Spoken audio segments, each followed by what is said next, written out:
Assalamualaikum warahmatullahi wabarakatuh. Yang terhormat Bapak Wahyudin selaku dosen pembimbing mata kuliah karakter building serta teman-teman yang saya banggakan. Pertama-tama, marilah kita panjatkan syukur kehadirat Allah Subhanahu wa Ta'ala yang telah memberikan rahmat berupa kesehatan dan keselamatan kepada kita semua. Adapun topik yang akan kita bahas yaitu tentang pendidikan anti korupsi. Sebelumnya, kami dari kelompok 4 yang beranggotakan 1. Deris Kurnia Nugraha NIM 121902622, 2. Dendi Muhammad Arafa NIM 121927718.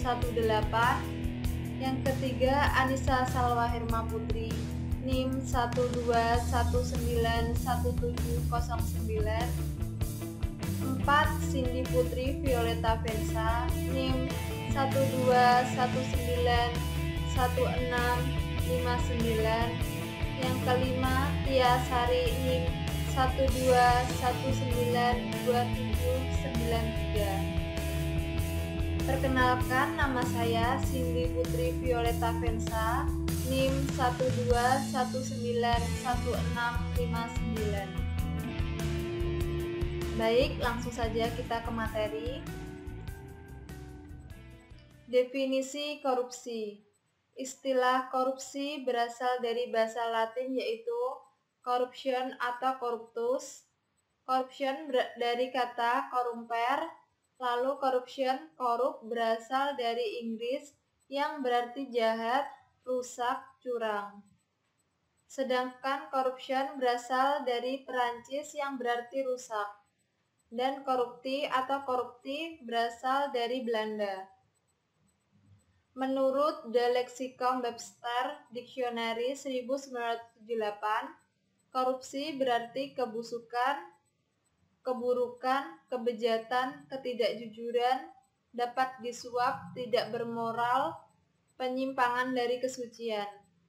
Menurut Kamus Besar Bahasa Indonesia 1991, korupsi berarti busuk, palsu, suap.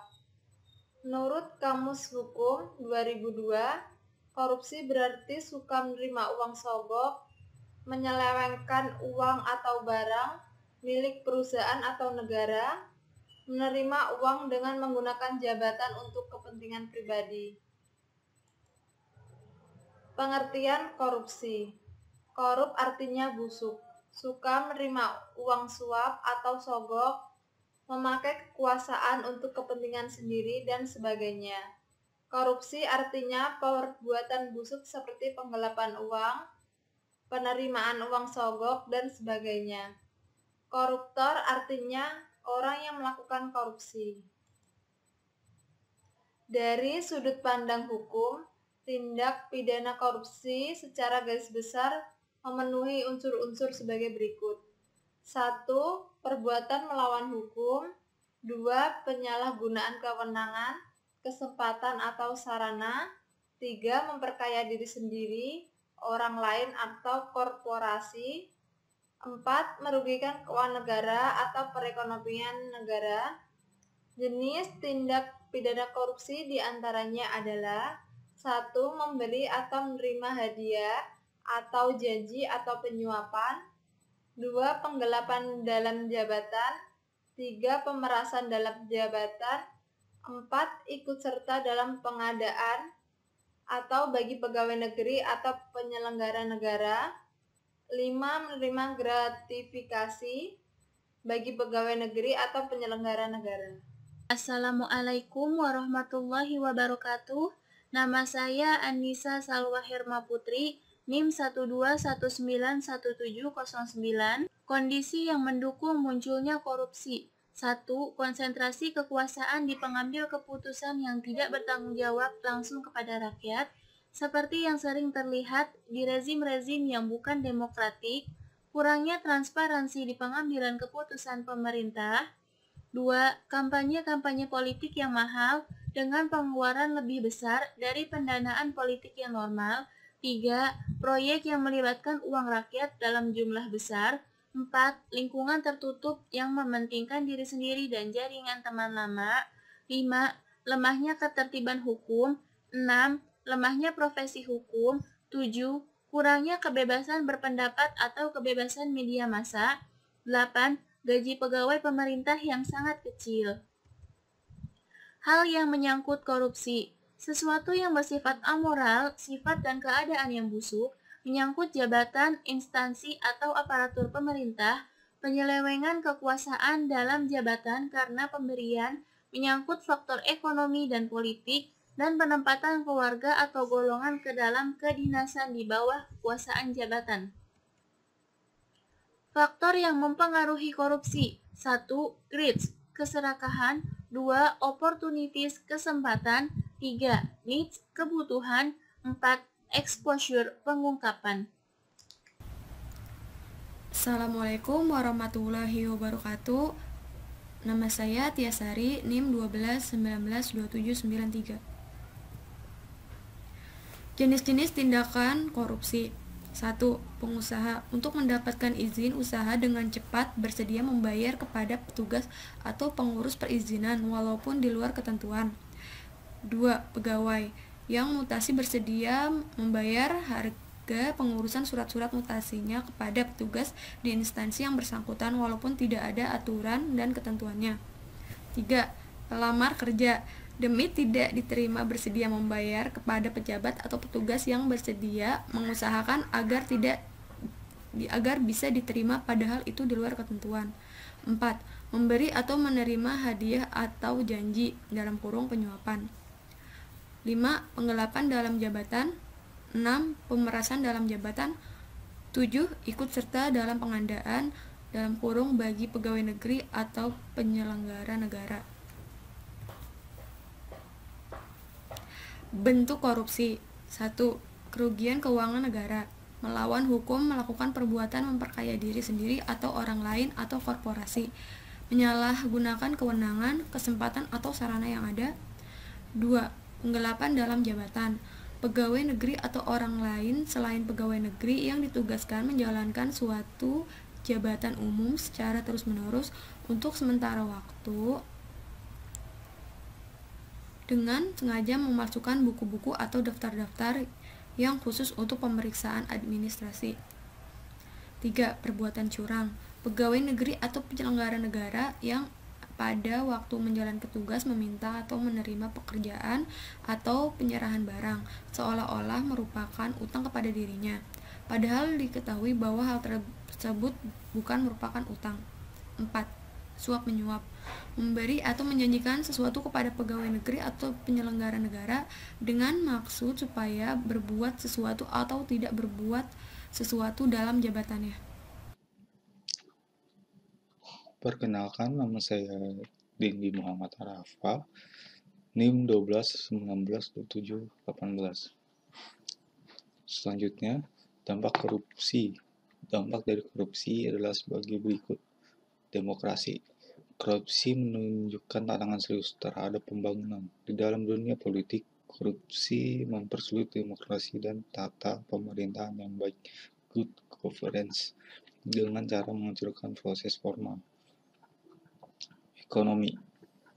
Korupsi juga mempersulit pembangunan ekonomi dengan membuat distorsi dan ketidakefisienan yang tinggi. Dalam sektor privat, korupsi meningkatkan ongkos niaga karena kerugian dari pembayaran ilegal, ongkos manajemen dalam negosiasi dengan pejabat korup, dan risiko pembatalan perjanjian atau karena penyelidikan. Kesejahteraan umum negara. Korupsi politis ada di banyak negara dan memberikan ancaman besar bagi warga negara. Korupsi politis berarti kebijaksanaan pemerintah sering menguntungkan pemberi sogok, bukannya rakyat luas. Indeks perilaku anti korupsi di sini adalah IPAK atau Indeks Perilaku Anti Korupsi dari tahun 2012 hingga 2020. di mana yang paling kecil itu adalah di bawah 3,6 IPAK hingga di bawah 3,9 atau di atasnya 3,8 IPAK. Dengan kata lain, anti korupsi semakin meningkat di tahun 2012 hingga sekarang. Indeks Perilaku Anti Korupsi atau IPAK. Indonesia tahun 2020 menunjukkan angka sebesar 3,84 dengan skala 0 sampai 5. Angka ini lebih tinggi dibandingkan capaian tahun 2019 sebesar 3,70. Sebagai catatan, nilai indeks semakin mendekati 5, menunjukkan bahwa masyarakat berlaku semakin anti korupsi. Sebaliknya, nilai IPK yang semakin mendekati 0 menunjukkan bahwa masyarakat berlaku semakin permisif terhadap korupsi berdasarkan dimensi yang ada, yakni persepsi dan pengalaman pada tahun 2020. Nilai indeks persepsi sebesar 3,68 menurun sebesar 0,12 poin dibandingkan indeks persepsi tahun 2019 3,80. Sebaliknya, indeks pengalaman tahun 2020 3,91 naik sebesar 0,26 poin dibanding indeks pengalaman tahun 2019 3,65. Peningkatan ini disebabkan oleh baiknya sistem pelayanan publik di Indonesia. Secara umum, tingkat pendidikan mempengaruhi perilaku.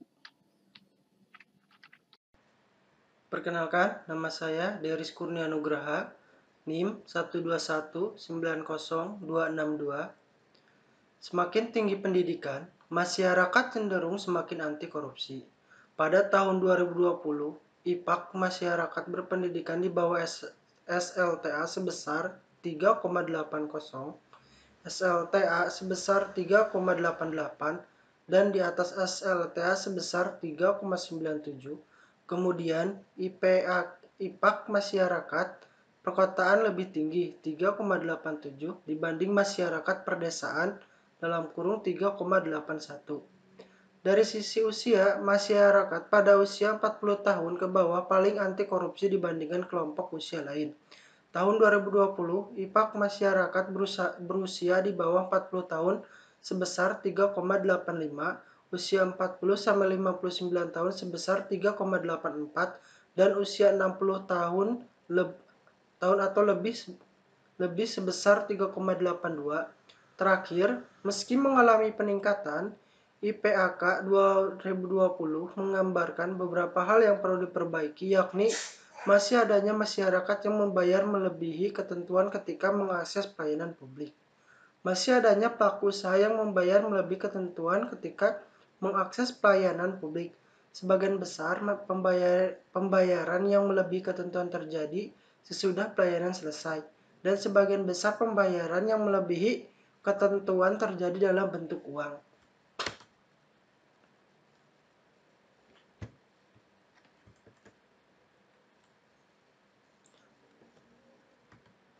Upaya untuk penanggulangan korupsi. 1. Pembentukan lembaga anti korupsi. 2. Pencegahan korupsi di sektor publik. 3. Pencegahan sosial dan pemberdayaan masyarakat. 4. Pengembangan dan pembuatan berbagai instrumen hukum yang mendukung pencegahan dan pemberantasan korupsi. 5. Monitoring dan evaluasi. Kesimpulan. Korupsi pada dasarnya ada di sekeliling kita. Mungkin terkadang kita tidak menyadari itu. Korupsi bisa terjadi di rumah, sekolah, masyarakat, maupun di instansi tertinggi dan dalam pemerintahan. Korupsi adalah suatu tindak perdana yang memperkaya diri secara langsung, merugikan negara atau perekonomian negara. Jadi, unsur dalam perbuatan korupsi meliputi dua aspek. Aspek yang memperkaya diri dengan menggunakan kedudukannya, dan aspek penggunaan uang negara untuk kepentingannya.